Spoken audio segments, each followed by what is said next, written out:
savez, j'étais chez moi et puis je cherchais. Je dis, Seigneur, tellement de messages prêchés, tellement de discours des hommes. Mais je dis, je veux pas un discours, je veux pas un message. Je veux que ça soit toi qui parles, Seigneur. Amen. Et en regardant ce message, un seul mot qui lui retentissait dans mon cœur, c'était le doute. Le doute. Le doute abat le cœur de la femme. Le doute abat le cœur de l'homme. Mais avant ça, j'aimerais lire un texte, avez-vous? C'est dans 1 Roi 17. L'un des habitants des Galades dit à Akab, l'Éternel est vivant, le Dieu d'Israël, dont je suis le serviteur. Il y aura cette année-ci ni rosée ni pluie, si c'est non à ma parole. C'est Élie. Élie annonce quelque chose. Il annonce une grande sécheresse. Je ne sais pas comment ton cœur est. Je ne sais pas de quelle disposition tu es. Mais là, il annonce une sécheresse. Et puis là, l'Éternel me parle à Élie. Et là, la parole continue. Et la parole de l'Éternel fut adressée à Élie en ces mots. Pars d'ici, dirige-toi vers l'Orient, et cache-toi près du torrent de Kérith, qui est en face du Jourdain, et tu boiras de l'eau du torrent. Il fait partir Élie, parce que Élie a décrété une sécheresse. Élie part au désert. Il y a la peur dans son cœur. Et il lui dit, va au désert, va au torrent de Kérith, qui est en face du Jourdain. Le mot Jourdain veut dire descendre, veut dire s'humilier. Et de quelle façon est dans ton cœur? Comment tu es dans ton cœur? Comment est ta vie? C'est le désert, c'est la sécheresse. Parce que quand on regarde la parole, Élie a peur, il a pris un chaos.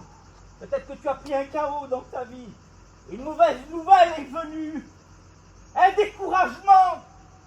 J'aimerais te dire qu'un seul mot, un seul mot, mais le doute. Quand le doute vient dans la tête, il descend au cœur. Et c'est une pensée qui mûrit dans ton cœur. Oui, Seigneur. Et puis là, cette pensée, tu commences à la faire grandir dans ton cœur. Et bien souvent, par le doute, on rentre dans une dépression. Et bien souvent, par le doute, on rentre dans l'alcool, on rentre dans la drogue. On fait croire que tout va bien chez nous. Alors que c'est la misère dans ta vie.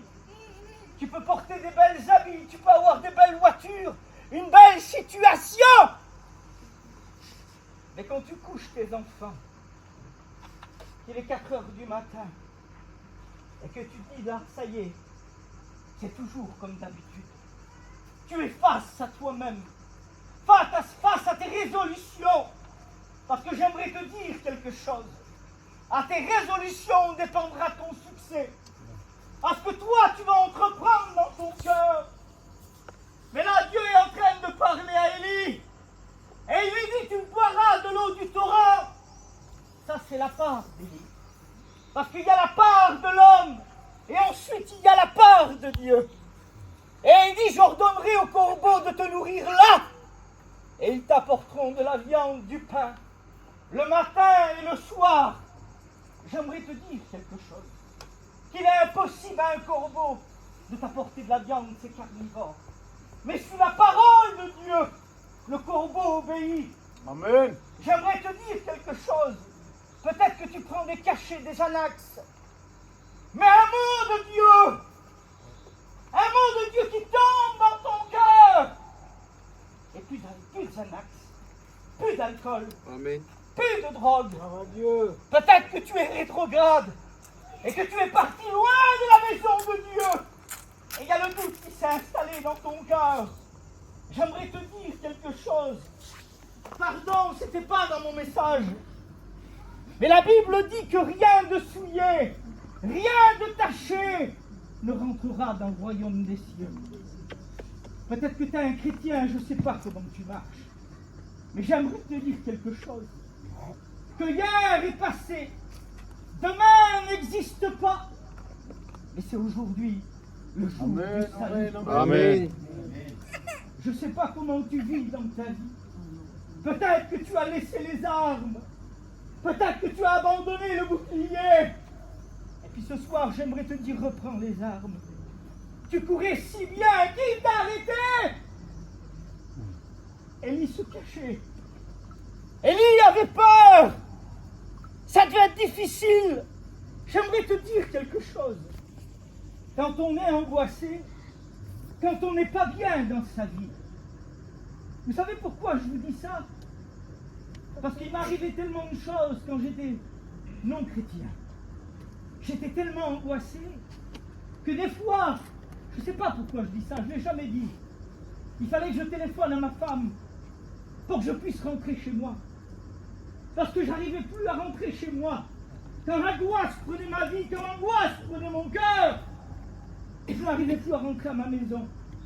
Je n'avais pas la force d'aller travailler. Parce que le diable te tenait lié et enchaîné. Ouais. Et de quelle manière il te tient à toi? De quelle manière il a emprise sur toi? Tu es enchaîné. Et j'aimerais te dire quelque chose. Alléluia. Un seul mot de Jésus. Alléluia. Et les chaînes tombent. Gloire à Dieu. Tu peux être libéré. Tu peux être libéré. Et ça, c'était la part d'Élie d'aller au torrent. Élie devait avoir peur dans son cœur. Ça devait être difficile de descendre. Il devait y avoir des obstacles. Il devait y avoir des ronces, des pierres, des rochers. Et j'aimerais te dire que quand on n'est pas bien, quand il y a des obstacles dans ta vie, c'est difficile de s'humilier. Tu sais pourquoi? Le diable vient te dire tu n'y arriveras pas. Tu t'en sortiras pas. Tu vas encore lâcher la main de Dieu. Alors écoute-moi ce soir. Dis-lui que c'est un menteur. Amen. Dis-lui qu'il n'a aucune capacité contre Dieu. La capacité, elle s'appelle Jésus. Amen. J'aimerais te dire quelque chose ce soir. Je ne suis pas venu tout seul. Je suis venu avec celui qui a les mains percées. Et celui qui a les mains percées est capable de te sauver. Il est capable de te bénir au-delà de ta pensée. Je sais que vous le savez déjà. Et je vous demande pardon. Mais c'est dans mon message. Le vieux meurt. Mais le jeune aussi. Et si tu n'as pas fait la paix avec Dieu, où est-ce que tu vas aller? Qu'est-ce que tu vas devenir? Qu'est-ce que tu vas devenir? Qu'est-ce qu'elle va devenir ta vie? Où tu vas aller? Peut-être que tu penses au présent, mais tu ne penses pas à demain. Demain, c'est peut-être trop tard. Vous savez, je rentre dans mon témoignage des fois. Il y a mon oncle qui est là. Mon père a dit à mon grand-père, je te revois demain. Il n'est jamais rentré à la maison. Il avait 50 ans, il a perdu sa vie en accident de voiture. Il est parti. Et pourquoi demain? Et tu sais pourquoi je te dis ça? Parce qu'il y avait 25 ans que mon père était rétrograde. Et il y avait 15 jours qu'il était revenu au Seigneur. Amen. Mais toi, qu'est-ce que tu vas faire de ta vie? Qu'est-ce que tu vas devenir? Qu'est-ce que tu vas devenir? Élie, ça devait être difficile de descendre. Mais malgré les difficultés, malgré les problèmes de la vie, malgré l'angoisse, malgré les foyers difficiles, Élie descendait. Peut-être que ton foyer, c'est la misère. Tu veux paraître que tout va bien. Je vous demande pardon. S'il y a des gens qui sont en deuil. Mais j'aimerais te dire que quand il vient la drogue, quand il vient l'alcool, tout va avec. C'est la misère. Le diable ne frappera pas à ta porte. Il vient, il détruit les foyers. Il brise tout sur son passage. Mais j'aimerais te dire quelque chose. Dans Apocalypse 3:20, Jésus il dit, je frappe à la porte de ton cœur. Et si tu m'ouvres, je rentrerai. Et je souperai avec toi. Mais pour cela, il faut ouvrir la porte de ton cœur. Amen, amen. À tes résolutions dépendra ton succès. Et je te le répète encore, rien de souillé, rien de taché ne rentrera dans le royaume des cieux. L'évangile, c'est sérieux. On n'amène pas Jésus où on veut. On n'en fait pas ce qu'on veut. C'est lui qui guide nos vies. C'est lui qui dirige nos vies. J'aimerais te dire quelque chose. Dans Exode 15, verset 22, c'est Moïse. Il passe le désert de Shur. Après 3 journées de marche, ils arrivent à Mara. Mara veut dire amer. Amertume. Mais là, le peuple meurt de soif, il ne peut pas boire. Et il commence à se plaindre. N'es-tu pas comme ça, toi? T'en as pas marre de te plaindre et de tout reporter sur Jésus? Regarde sur ta vie. Regarde, j'aimerais te dire que péché veut dire guerre contre Dieu. Et là, le peuple se plaint. Et là, j'imagine Moïse. Je les ai fait sortir du désert. J'arrive à Mara. Et là, il commence à parler avec Dieu. Et l'Éternel lui dit, Moïse, Moïse, prends ce bois et jette-le dans l'eau. J'aimerais te dire qu'au contact du bois, l'eau devient douce. J'aimerais te dire quelque chose. Au contact de la croix, ta vie peut changer. Amen. Ton foyer peut changer. Mon foyer a changé. Je vous promets que personne n'aurait misé sur moi. Mais Jésus a misé sur moi. Amen. Amen. Jésus a misé sur ma vie. Gloire à Dieu. Et peut-être que tu te plains parce qu'il t'est arrivé des misères. J'aimerais te dire que David, un jour, si on aurait vu David, on l'aurait pris pour un fou. Il ne se lavait plus, il ne mangeait plus, il ne se rasait plus. Et puis là, il y a un serviteur qui vient et il lui dit, David, ton fils est mort. David se lève, David se rase, Amen. David s'habille. Et il dit, c'est lui, il ne peut pas venir vers moi. C'est moi qui révèle. Amen. C'est Alléluia. pour ça que je te dis que l'évangile, c'est sérieux. C'est vrai, On ne Seigneur. s'amuse pas avec Jésus. Amen. On l'amène pas où on veut. Et pourquoi tu nous dis ça, que le jeune meurt et que le vieux meurt et que le jeune aussi? J'aime pas le dire, parce que j'aime parler de Jésus. J'aime pas parler de ma vie. Parce que même moi qui vous prêche, je suis aussi malade. Je prends des traitements tous les jours. Et moi, je sais où je vais. Mais Alléluia. toi, est-ce que tu sais où tu vas? Oui, Seigneur. Est-ce que tu sais, est-ce que tu as garanti ta vie avec Dieu? Où elle est ta vie? Tu as besoin de venir à la croix. Alléluia. Tu as besoin de venir à Jésus. Sans lui, tu ne pourras rien faire. Rien.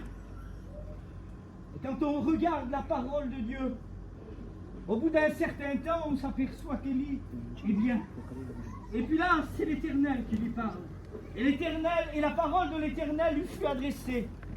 Va, Sérepta, lève-toi, il lui dit, et va à Sérepta, qui appartient à Sion. Et là, il dit, j'ai ordonné à une femme veuve de te nourrir. Et encore une fois, cette femme veuve n'a rien. Elle a simplement que 2 morceaux de bois, un peu de farine et un peu d'huile. Elle n'a rien.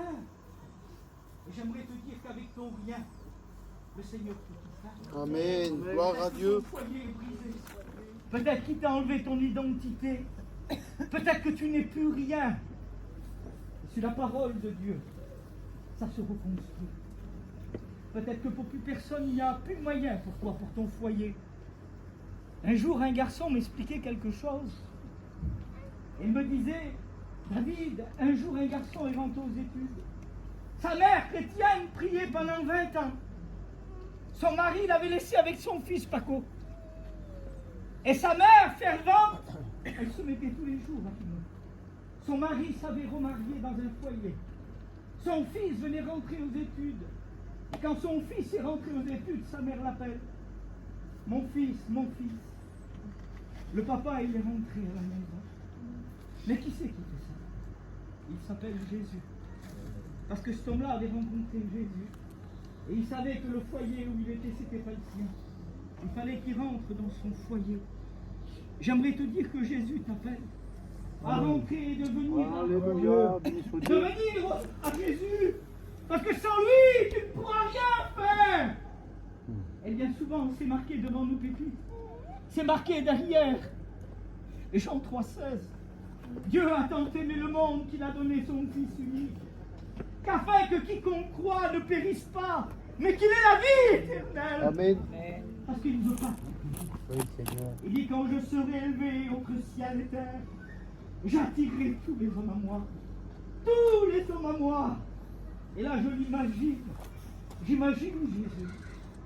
Parce que quand on lit dans Marc 15, verset 17, on l'amène dans la cour du prétoire, on enlève sa tunique, on lui met des habits pourpres, on lui dresse une couronne d'épines sur sa tête, et on frappe sa tête avec un roseau et on lui dit salut, roi des Juifs.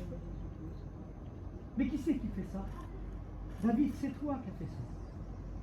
Tu peux te mettre dedans, c'est toi aussi qui as fait ça. Mais là, aujourd'hui, tu n'as plus rien à payer. Parce que lui, il est monté à la croix. Et il dit, quand je serai relevé entre ciel et terre, j'attirerai tous les hommes à moi. Et ce soir, il veut t'attirer. Il veut t'attirer avec son sang. Il y avait un homme qui était à la croix. Il a percé son côté. Et de là est sorti du sang et de l'eau. Et j'aime le dire. Et j'aime le dire, c'est pas écrit dans la Bible. Mais c'est moi qui me l'imagine. Quand le sang a touché le sol, il y avait une pleine bataille. Mais un sang précieux comme ça. Un sang précieux, même la terre, elle devait dire j'en veux pas. Parce que je n'ai jamais goûté un sang aussi précieux. Même la mort n'a pas pu le retenir. Adieu. Rien. Quand il est là, j'aimerais te dire, je le dis souvent, les Juifs avaient pour habitude, quand ils demandaient une fille, ils prenaient leur fils. Et quand j'imagine ça, je m'imagine la croix. Et quand le fils venait, parce que le fils il dit jamais il disait oui, il fallait qu'il baisse la tête pour dire je la veux. Mais là Paco, quand il est entre ciel et terre, il dit j'attirerai tous les hommes à moi. Mais là il y a plus que ça. Il baisse la tête. En voulant dire même si tu as péché, même qui que tu sois, Amen. je t'accepte. Amen. Viens. Adieu. Ne te modifie pas, ne t'arrange pas. Mais viens à la croix, viens. Jésus veut te bénir. Amen. Jésus veut te rendre ton Gloire foyer. à Dieu. Peut-être que tu as un foyer qui est brisé, qui n'est plus à la gloire de Dieu. Peut-être que tu as été un vaillant soldat. Peut-être que ton mari a été un vaillant soldat. Gloire à Jésus. Alors d'aujourd'hui, ton foyer est brisé. Et tu pleures. Parce que c'est à cause de toi. À cause de ton péché. À cause de ta misère. À cause que tu ne veux pas venir à Jésus. C'est vrai. Mais tous les éléments nous disent qu'il revient bientôt. Amen. Et j'aimerais te dire quelque chose. Que son sang est encore chaud. Amen. Et il te dit, viens. Ne te modifie pas, c'est moi qui va changer ta vie. Gloire à Dieu. La Bible dit que si tu fais un pas avec lui, il en fera 1000 avec toi. Essaye pas de t'arranger. Essaye pas de te modifier. Mais viens à la croix. Il est le seul moyen pour toi. La Bible dit que c'est foi, repentance et conversion. J'aimerais te dire que sans te repentir, tu ne peux pas accéder au ciel. Si je prêche autre chose, je fais Dieu menteur. Je ne peux pas dire qu'il t'aime avec tous tes défauts, qu'il t'aime avec toutes tes faiblesses, parce que Dieu n'aime pas celui qui reste dans le péché. Il t'aime, c'est sûr, mais il aime un cœur repentant, un cœur qui vient à lui, qui reconnaît qu'il pêche. Au-delà de ta repentance, il ne peut pas t'aimer, parce qu'il a horreur du péché. Il a payé pour le péché. Il n'a plus rien à faire. Il a tout accompli. Amen. Vous savez, je parle beaucoup trop. On va baisser les pieds. Et dire à Mike et puis commence à chanter. J'aimerais que tu rentres en toi-même et que tu dises, Seigneur, j'ai brisé. Je vous promets que